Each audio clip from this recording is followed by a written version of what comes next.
In this video, I want to show you how useful Gemini and Colab is by building a Json to CSV converter. So getting this into a readable format, which is something I come across a lot in work. So to start a Colab notebook, go to your Drive, New, More, then Google Collaboratory. You'll see something like this, and you can start with Gemini just from the right-hand panel. So I'm going to put in a small prompt in here. Just want to say, I would like to convert Json into a CSV format. Can you write me a script to convert? I would like to preview before, and this is super important that you preview before exporting to anything using this tool. And then what I'm going to do is I'm going to give it a sample of the first JSON element, just so it knows if there's any weird things in the JSON. This really won't matter in most cases, but just if there was any odd things, it would deal with those in the script. So I'm giving it a sample here, and now it's working away to build me that. So it's taken my data into a JSON string, it's done all my imports, and then it's loaded that,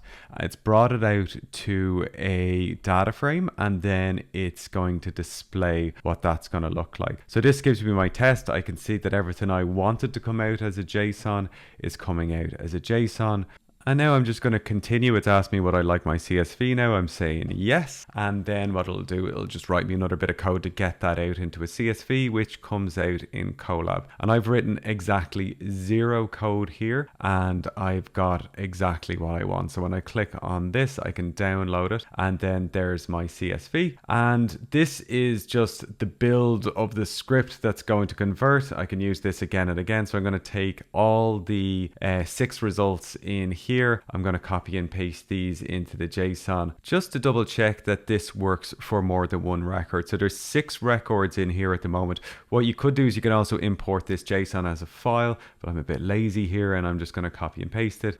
And I could look at the first 5 records of this data frame, and this looks exactly what I want. So again, I'm just going to export that out to CSV, and I can just check that in Colab itself by double clicking, and this is exactly what I'm looking for. So this is a really useful tool. This was a very simple example, but you can go on and on with the AI and build out very complex data cleaning and data processing pipelines. I hope you found that useful. Follow for more.